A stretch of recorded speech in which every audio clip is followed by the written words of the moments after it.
बीवी तो दोबारा मिल सकती है लेकिन माँ नहीं मिल सकती, ये बोलकर मेरी एक क्लाइंट के शौहर ने उन्हें डाइवोर्स दे दी। नाज़रीन, मर्द की इसी ज़हनियत के बारे में हम बात करेंगे आज। मैं हूं मोहम्मद ज़ुबैर और मेरे साथ मौजूद हैं वजीहा जुबैर। नाज़रीन, कितना अफसोस की बात है ना कि मर्द की जहनियत कितनी ख़राब है कि माँ तो दोबारा नहीं मिल सकती है, तो माँ को तो हर हाल में खुश रखना है, किसी भी तरह से खुश रखना है।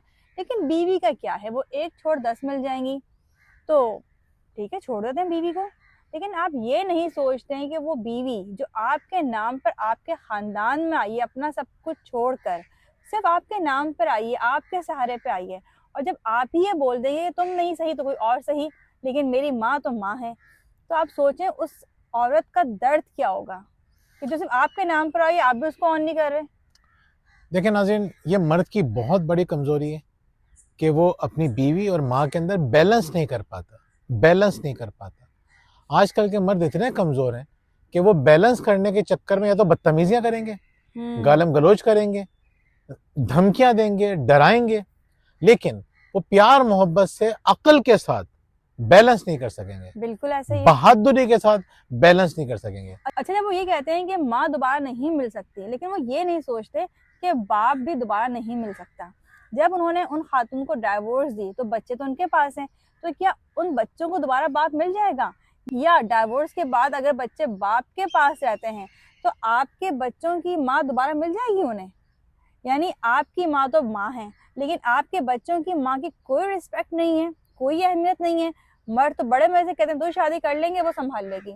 वो क्या उनकी सगी माँ होगी? आपकी तो बीवी होगी, आपको तो बीवी मिल गई, लेकिन आपके बच्चों को क्या होगा? या तो उनका बाप छूटेगा या उनकी माँ छूटेगी। यानी हम इतने सेल्फिश हो जाते हैं कि अपने रिश्तों के मुतालिक, अपने मुतालिक सोचते हैं, अपने बच्चों के मुतालिक सोचते ही नहीं है।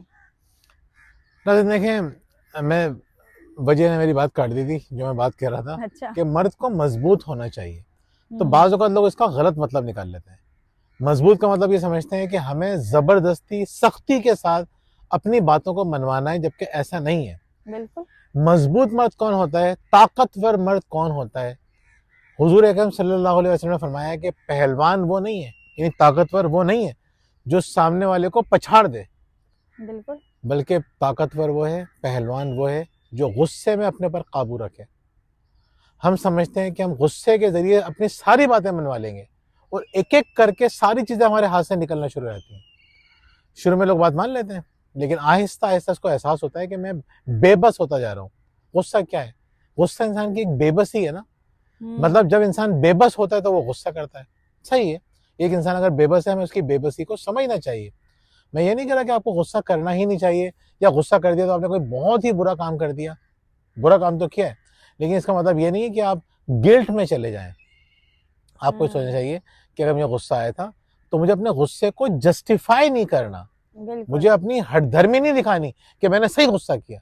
गुस्सा करने के बाद अगर आपको ये रियलाइज होता है कि मैंने गलत किया, नेक्स्ट टाइम मैं गुस्सा नहीं करूंगा और मैं गुस्से को इंशाल्लाह इस तरह से कंट्रोल करूंगा, अब मैं इस तरह रिस्पॉन्स दूंगा। अगर आपने अपना मुहासबा खुद कर लिया तो आप यकीनन इंशाल्लाह अल्लाह ताला के मुहासबे से भी बचेंगे और दुनिया में भी सुकून से रहेंगे। खैर, मकसद हमारा क्या है? मकसद हमारा ये है कि वो बड़ा कमज़ोर मर्द है, वो जो बीवी के अंदर और माँ के अंदर बैलेंस नहीं कर पा रहा। अगर माँ ज़्यादती कर रही है, बाज़ औक़ात माएँ ज़्यादती कर रही होती हैं, तो आपको बदअख़लाक़ी का कोई हक़ नहीं है। बीवी अगर ज़्यादती कर रही है, उससे भी बदअख़लाक़ी का कोई हक़ नहीं है, और बीवी के पास भी कोई बदअख़लाक़ी का हक़ नहीं है। आजकल तो सारे लोग मर्दों को समझा रहे हैं, बीवियों को कोई समझा नहीं रहा, तो हम चाहते हैं कि बीवियों को हम ही समझा दें। तो मर्दों को समझाने वाले लोग हैं बहुत सारे आजकल, हर कोई फेमिनिस्ट बना हुआ है। हम ये कहते हैं कि नहीं, बदअख़लाक़ी का हक़ किसी के पास नहीं है, ना मर्द के पास है, ना औरत के पास है। अगर आप बदअख़लाक़ी कर रहे हैं तो आप बहुत बड़े गुनाह में मुब्तला हो रहे हैं। तो वजह ने जैसे बात स्टार्ट की थी, हम यहीं पे करते हैं। हम ये कहते हैं कि बीवी से ये बात कहना कि बीवी तो दूसरी मिल जाएगी, कैन यू इमेजिन क्या गुजरेगी उस औरत के ऊपर, किस तकलीफ से गुजरेगी वो औरत आपका ये जुमला सुनने के बाद। तो ये बात ज़हन में रखिए कि चीज़ों को अच्छी तरह से, खूबसूरती से, खुश अखलाक़ी से बेहतर कीजिए। ये सारे जुमले आपको बाद में सुनने को मिलेंगे अपनी औलाद से और अपनी बीवी से कि जाओ, तुम्हारी कोई अहमियत नहीं है, निकलो, तुम्हारी ज़रूरत ही नहीं है हमें। औरतें फिर ये बातें कहेंगी तो फिर आप बर्दाश्त नहीं कर सकेंगे, और बर्दाश्त करने के अलावा कोई चारा भी नहीं होगा। बच्चे ये बातें करेंगे, आपसे बर्दाश्त नहीं होगा, और बर्दाश्त ना करने के अलावा आपका कोई दूसरा ऑप्शन भी नहीं होगा। तो ख्याल करें, मियाँ और बीवी को मोहब्बत से रहना चाहिए। यकीन करें, मियाँ बीवी के जो झगड़े हैं ना और आपस में जो इस तरह के जुमले हैं, इस सोसाइटी को कितना नुकसान पहुंचा रहे हैं आप इमेजिन नहीं कर सकते। बिल्कुल ऐसे ही है। वक्त के साथ साथ जब आप देखेंगे ना कि बच्चे ये जुमले जब हमसे बोलेंगे और इससे सख्त जुमले बोलेंगे और बोल रहे हैं, हम इस पर इंशाल्लाह वीडियो बनाएंगे, तो अब ये फिर आपसे बर्दाश्त नहीं होगा। तो सीधी सीधी बात है, आज सुधर जाएं। अगर आप आज सुधर गए ना तो कल आपका बेहतर हो जाएगा। आज नहीं सुधरेंगे तो कल बहुत पछताएंगे। बिल्कुल सही बात है। ये जुमले बोल के हम इतने खतरनाक काम कर जाते हैं, इसका हमें अंदाजा। अब वो खातून जिनकी डाइवोर्स हो गई, आप सोचें उनके 2 बच्चे क्या सोचेंगे, क्या परवरिश होगी, क्या तरबियत होगी उनकी। आपने तो कह दिया कि मेरे लिए मेरी माँ सब कुछ है। ऐसी मेरी एक दोस्त है, इतनी अच्छी बच्ची है वो, इतनी अच्छी लड़की माशाल्लाह से, मतलब फैमिली बहुत अच्छी, हर लिहाज से बेहतरीन। अरेंज मैरिज हुई, 1 साल के बाद शौहर ने छोड़ दिया। सबने पूछा कि छोड़ने की वजह क्या है, क्यों छोड़ रहे हो, क्यों डाइवोर्स दे रहे हो, कोई मसला है, कोई शिकायत है, हमें बताओ, हम समझाएंगे अपनी बेटी को। तो उसने कहा कि नहीं, मुझे कोई शिकायत नहीं है, बहुत अच्छी लड़की है, बहुत ख्याल रखती है, लेकिन मेरी माँ को पसंद नहीं है, इसलिए मैं इसको नहीं रख सकता मजीद। आप सोच सकते हैं कि उसी माँ ने पसंद किया था ना उसको, वो लव मैरिज तो थी भी नहीं। अब माँ को वही लड़की समझ में नहीं आ रही, पसंद नहीं आ रही, तो मैं डाइवोर्स दे देता हूँ। मतलब एक लड़की की जिंदगी क्या है हमारे नजदीक, 3 जुमले बोले फारे। लड़कों का क्या, ये कहते हैं लड़कों का क्या है, 1 नहीं 4 मिल जाएंगी, 10 मिल जाएंगी, लेकिन अब नहीं मिल रही हैं। अब लड़कों के साथ बड़ी परेशानी हो गई है। हाँ अब समझ अब चाहिए लड़कों को। लड़कियां जो हैं वो बहुत देखभाल की शादियां कर रही हैं। करनी भी चाहिए। करनी भी चाहिए, बाज़ जगह पे वो ज्यादतियां भी कर रही है। बहुत उन्होंने अपने ड्रामे देख के बहुत हाई स्टैंडर्ड कर दिए। लेकिन मर्दों को साथ जो ये था ना, एक बहुत बड़ा गुमान था कि हमें तो आराम से लड़कियां मिल जाएंगी, वो नहीं मिल रही हैं उनको, ये यकीन करें। खैर, लॉन्ग स्टोरी शॉर्ट, अपने अल्फाज से दूसरों के दिल मत दुखाइए, प्यार मोहब्बत से मसलों को हल कीजिए। ये और कोशिश कीजिएगा कि ये जुमला अगर आप में से कोई भी बोलता है तो कभी भी अपनी बीवी के साथ जुमला ना बोलें, क्योंकि ये जुमला आपको नहीं मालूम कितनी तकलीफ पहुंचाता है। और औरत अपनी तकलीफ, अपने दुख कभी भूल नहीं पाती है। जो जुमला आप उसको आज बोल देंगे, वो सारी जिंदगी इस जुमले को नहीं भूलेगी, और वो किस तरह से बदला लेगी आप सोच भी नहीं सकते। नहीं, यहाँ थोड़ा सा इख्तलाफ कर रहा हूँ मैं। औरतें ऐसी नहीं है, इतनी बुरी भी नहीं है औरतें, हमारा उनसे वास्ता पड़ता है।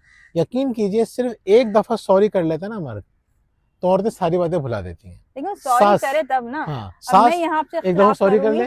कि अगर मर्द ये जुमला बोलने के बाद भी बीवी को अजियत दिए जाए, मुख्तलिफ जुमले बोले, तो कैसे भूल सकती है। या सास कह रही है, मेरी मदर से खातून ने कहा, उनके सिर्फ बेटे हैं, कि भाई हमारे बेटों ने तो अपनी बीवियों को दबा के रखा हुआ है, पूरे कंट्रोल में रखा हुआ है। आप बताएं क्या ये बाइस फख्र बात है। अब बहुओं के सामने ये बात हो, जाहिर सी बात है, जब वो बैठ के मेरी वालदा से कर रही हैं बातें, तो अपने बहुओं के सामने भी जिक्र हो जाता होगा। तो क्या बहुएं फिर पसंद करेंगी ऐसी सास को या ऐसे शौहर को। आप सोच सकते हैं कि ऐसी सास या ऐसे शौहर के जुमलों को बीवी भूल सकती है, वो औरत भूल सकती है। इसलिए मैंने आपसे कहा था। लेकिन खैर, कमेंट्स में आप भी हमें बताइए कि आप हमारी बातों से कितने मुत्तफिक हैं। इसके अलावा अगर आप हमारी किताबें हासिल करना चाहते हैं तो हमारे दिए गए नंबर पर कॉन्टैक्ट कर सकते हैं। अगर आप चाहते हैं कि अपनी माँ की यादों को महफूज कर लें, तो हमारी नई डायरी माई मदर्स डायरी आ चुकी है। और अगर आप खुद माँ हैं और आप चाहती हैं कि आपके बच्चे आपको याद रखें, आपकी बातों को याद रखें, तब भी ये डायरी आपके लिए है, जिसको आप हासिल कर सकते हैं हमारे दिए गए नंबर को कॉन्टैक्ट करके। इसके अलावा अगर आपकी ज़िंदगी में मसाइल हैं, घरेलू परेशानियां हैं, शरीक हयात की वजह से परेशान है, बच्चों की वजह से परेशान है, तो हमसे ऑनलाइन कोचिंग करवा सकते हैं हमारे दिए गए नंबर रब्ता करके। बहुत बहुत शुक्रिया। अल्लाह हाफ़िज़।